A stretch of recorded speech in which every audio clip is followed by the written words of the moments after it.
Eh, Selamat datang kembali. Jadi gini ya, untuk bahasa Indonesia ini, untuk kelas 7 itu pertama kita dulu masuk di cerita melalui teks deskripsi. Jadi di situ kita disuruh bercerita, tapi disuruh juga mengidentifikasi cerita. Nah, di sini Arham tadi sudah bacakan tentang ringkasan materinya dulu, ringkasan materi yang paling awal. Di situ dijelaskan tentang apa itu teks deskripsi. Jadi gini, teks deskripsi itu kalau kita mau jelaskan secara mudah dan gampang, artinya begini, seorang penulis, ya, penulis atau tidak boleh dikatakan pengarang kalau deskripsi. Kenapa tidak boleh dikatakan pengarang? Karena deskripsi itu bukan mengarang, tapi dia menjelaskan fakta yang terjadi.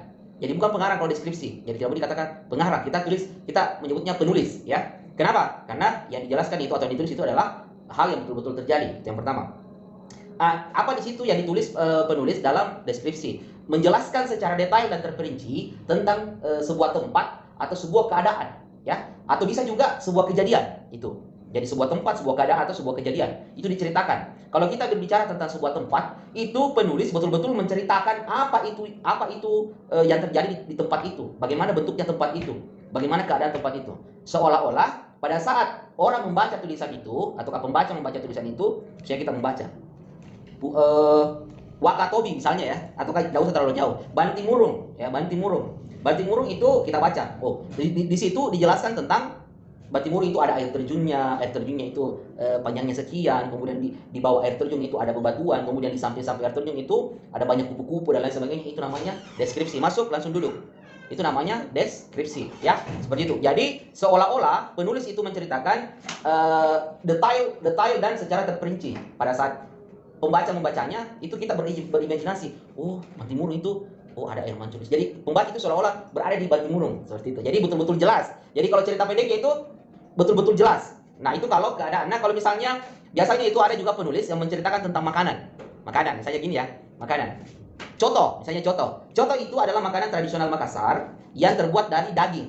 Dagingnya itu dimasak dulu, setelah dimasak dagingnya itu ditiriskan, kemudian air masakan itu diberi bumbu, diberi garam dan lain sebagainya. Setelah itu diaduk, kemudian setelah diaduk itu diceritakan secara detail, berurutan. Jadi orang biasanya membaca itu bisa tahu cara membuat coto dari penjelasan deskripsi penulis. Nah, seperti itu. Semakin bagus caranya menjelaskan, semakin detail caranya menjelaskan, semakin terperinci caranya mendeskripsikan, semakin bagus tulisan itu. Itu yang dimaksud, ya. Jadi sebentar itu akan disuruh untuk menulis deskripsi, ya. Jadi menceritakan tempat atau menceritakan tentang makanan. Makanya itu tahu vlogger makanan, YouTube makanan itu yang bikin konten makan-makan itu. Nah, itu deskripsinya bagus. Kalau dia deskripsinya bagus, itu ini kan mendeskripsikan itu. Itu kalau deskripsinya bagus, orang akan suka nonton. Contoh ya. Ada siapa? Coba sebut dulu siapa YouTuber makanan yang kamu kenal, yang sering lihat. Tom Boy Kun pasti ya. Tom Boy Kun. Jadi kalau Tom Boy Kun itu dia lebih mengarah kepada makan banyak. Tapi ada itu vlogger makanan yang lebih mengarah, tahu itu yang Kendall Grade yang suami istri itu lebih menjelaskan. Misalnya dia makan es krim. Teksturnya itu seperti ini, rasanya itu ada krimi-kriminya. Itu deskripsi itu. Jadi kalau misalnya kita melihat dia makan, seakan-akan kita makan itu es krim. Seperti itu namanya teks deskripsi. Kalau tulisan namanya teks, tapi kalau misalnya dijelaskan secara lisan, namanya penjelasan lisan deskripsi atau mendeskripsikan secara lisan. Seperti itu, paham ya? Paham maksud saya tentang deskripsi itu ya? Jadi ini ciri-ciri ya, ciri-ciri teks deskripsi. Yang pertama merupakan penggambaran atau pelukisan tentang sesuatu. Penggambaran bukan digambar ya, jangan salah paham, bukan digambar. Artinya kita menceritakan, menggambarkan tentang tentang apa? Tentang sesuatu yang seperti saya jelaskan tadi, entah makanan, entah tempat wisata, atau misalnya keadaan misalnya ada kecelakaan tentang bagaimana terjadinya kecelakaan itu namanya sesuatu, ya. Yang pertama. Kedua, penggambaran dilakukan sejelas-jelasnya dengan melibatkan panca indera. Penggambaran itu dilakukan sejelas-jelasnya. Sudah saya jelaskan tadi bahwa misalnya makanan dideskripsikan atau digambarkan atau dijelaskan. Kita itu sebut makanannya ini manis, ada krimi-kriminya, ada asin-asinnya sedikit. Itu kan penginderaan. Penginderaan apa? Lidah. Yang sebenarnya pembaca itu tidak bisa rasakan. Sebenarnya. Karena kenapa? Misalnya makan es krim tadi. Pembaca itu tidak makan es krim pada saat membaca, ya. Tapi siapa yang menjelaskan itu sedang makan es krim.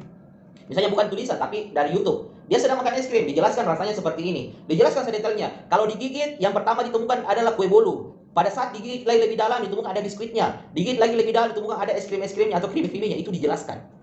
Itu secara detail. Jadi pembaca yang sebenarnya tidak makan es krim, dia tahu, oh rasanya ini es krim apalagi itu yang ini apa itu yang kotak-kotak itu, yang Walls itu yang zaman dulu itu es krim zaman dulu yang muncul lagi sekarang, yang begini es krimnya di atas kotak-kotak itu.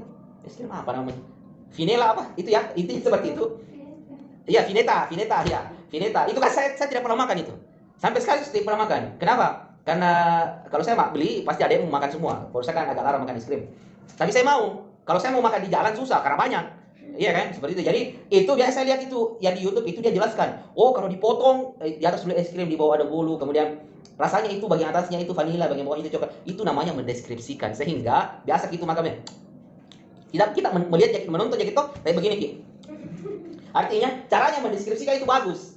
Artinya kita seolah-olah itu makan itu barang. Nah, itu yang dimaksud ya. Lanjut, apalagi? Memiliki tujuan pembaca atau pendengaran seolah-olah merasakan atau mengalami sendiri objek yang digambarkan. Itu tadi saya jelaskan, mengalami sendiri.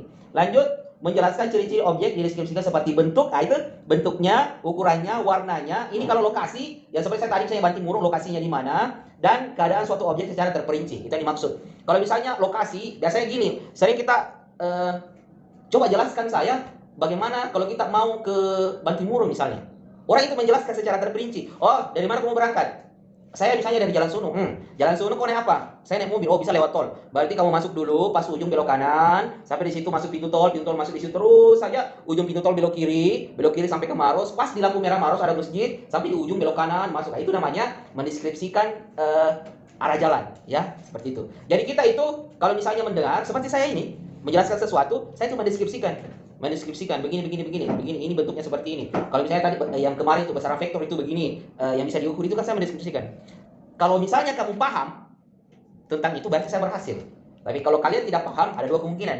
Saya yang tidak jelek cara saya menjelaskan, atau kamu yang tidak bisa memang paham. Itu. Jadi ada dua kemungkinan ya, seperti itu. Lanjut. Terdapat fakta yang dijadikan data untuk menginstruksikan sehingga dapat memperjelas penggambaran. Sebuah data dapat berbentuk gambar ataupun kalimat. Jadi fakta. Intinya yang saya mau garis bawahi di sini adalah fakta. Kalau fakta berarti apa itu? Non fiksi. Sudah jelaskan dulu tak? Kalau fiksi tidak benar-benar terjadi, palsu, mengarang, itu adalah fiksi. Iron Man, fiksi. Superman, fiksi. Hulk, fiksi. Drama Korea, fiksi. Semua fiksi. Tidak ada yang seperti itu dibikin supaya kalian kasihan aku dong. Ada itu lagi yang sinetron malam-malam itu siapa? Andin siapa? Iya, udah tahu Ikatan Cinta. Itu semua fiksi itu. Jadi jangan terlalu di sini dilihat. Kalau misalnya kamu ikut serta di dalamnya menangis, kasihan, berarti filmnya itu bagus. Artinya bukan filmnya bagus ya, jelek filmnya kalau menurut saya. Yang sutradara yang membuat itu berarti berhasil mentransfer informasi apa yang mau disampaikan kepada kalian. Begitu. Sama kalau kita nonton film, sama seperti itu. Jadi mendeskripsikan, ya. Oke. Kita ambil contoh dulu di sini ada contoh ya. Di halaman 8, di halaman 6 coba lihat. Contohnya yang pertama adalah deskripsi tentang tokoh atau orang. Kita itu menceritakan bagaimana penampilannya, sifatnya, perilakunya, suaranya, cara bicara. Jadi saya contohkan saja ya. Saya contohkan misalnya gini. Saya menceritakan tentang tokoh siapa itu? Siapa bagus? Misalnya saya menceritakan Kaidul ya. Saya menceritakan kepada orang. Yang mana itu dibilang Kaidul? Oh iya, Kaidul itu orangnya gagah misalnya ya.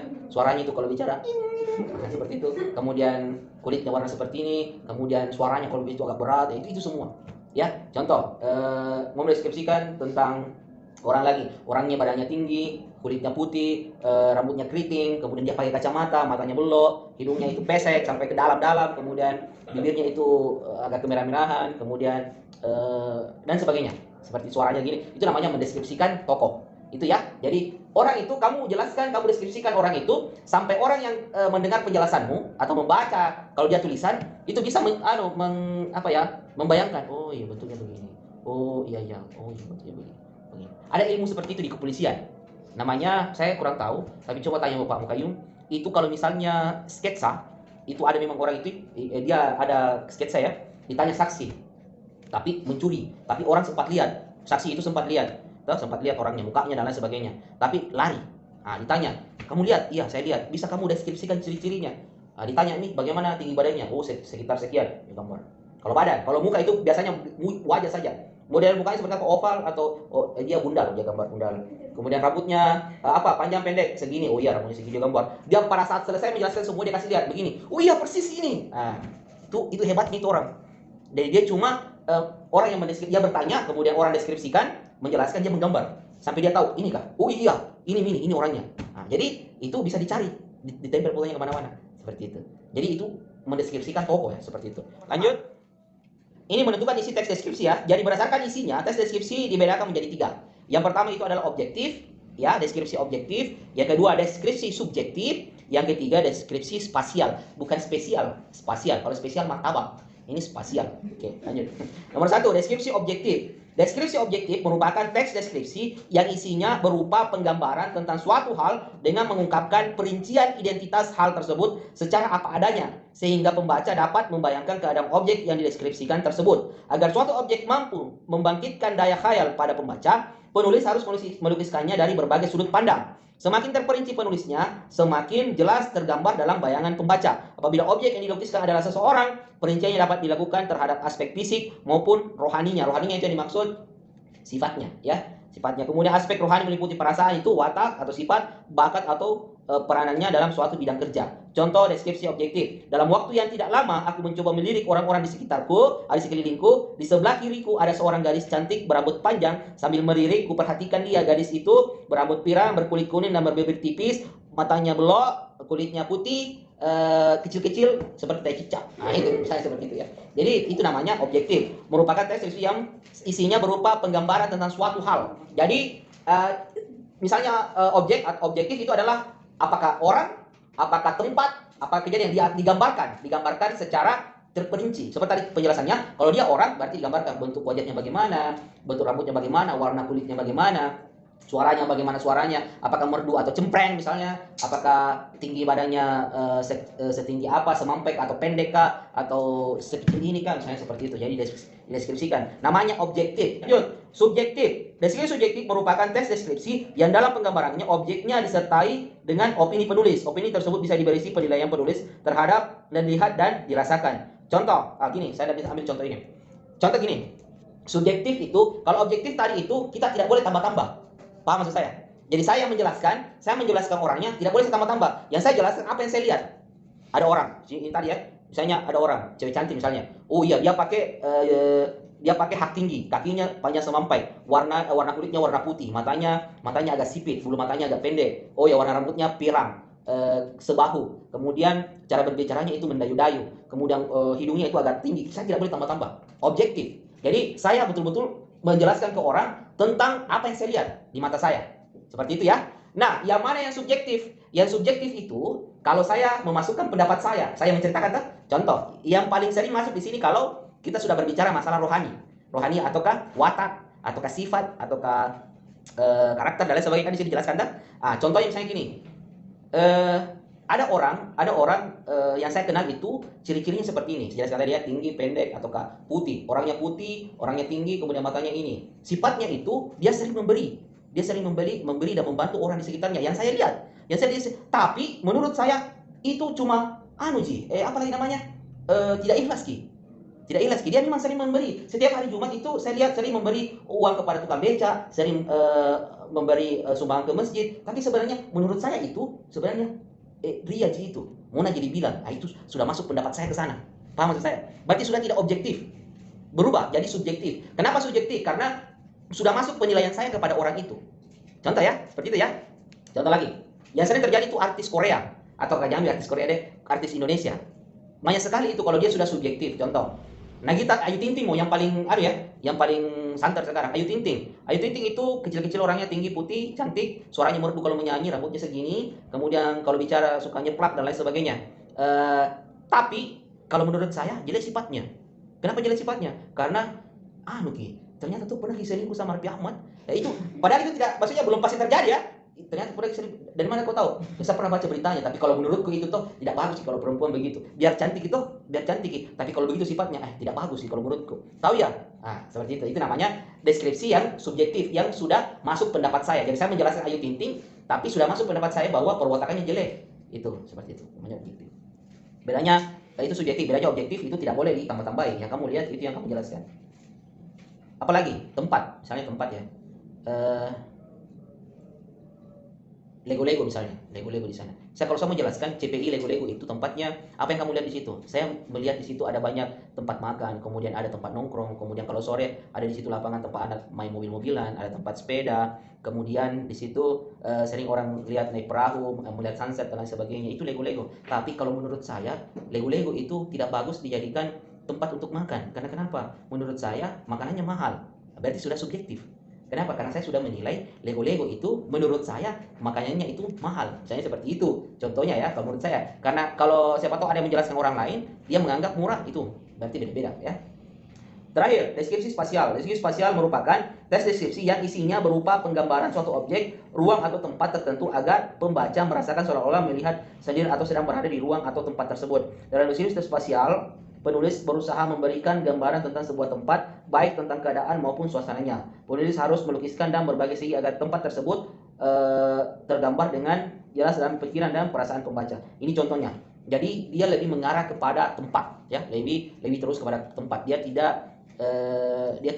tidak terlalu mengarah kepada tokoh ataukah orang ataukah kejadian, tidak, lebih mengarah kepada tempat. Misalnya ruangan lesnya Pak Rizkan. Ruangannya Pak Rizkan itu coba jelaskan, misalnya ada orang mau masuk les atau bimbel. Ya, mungkin juga masuk bimbelnya Pak Rizkan. Bagaimana itu tempatnya Pak Rizkan? Oh, tempatnya Pak Rizkan itu kalau pas masuk ada AC-nya, ruangannya sekitar ukurannya itu sekitar 5 kali 2 meter ya. Kemudian ada pintunya, 2 pintunya, sisi dalam ada pintunya 1, sisi luar ada pintu. Kemudian di antara pintu yang besar itu di luar ada 2 jendela, ada gordennya. Kemudian di dalam di tempatnya seperti sekali itu ada papan tulis, ada mejanya agak besar, kemudian ada lampunya, kemudian AC-nya itu pas di depan kita. Tempat duduknya itu seperti bangku kuliah. Jadi tempat duduk, bangku ada, bisa menulis juga.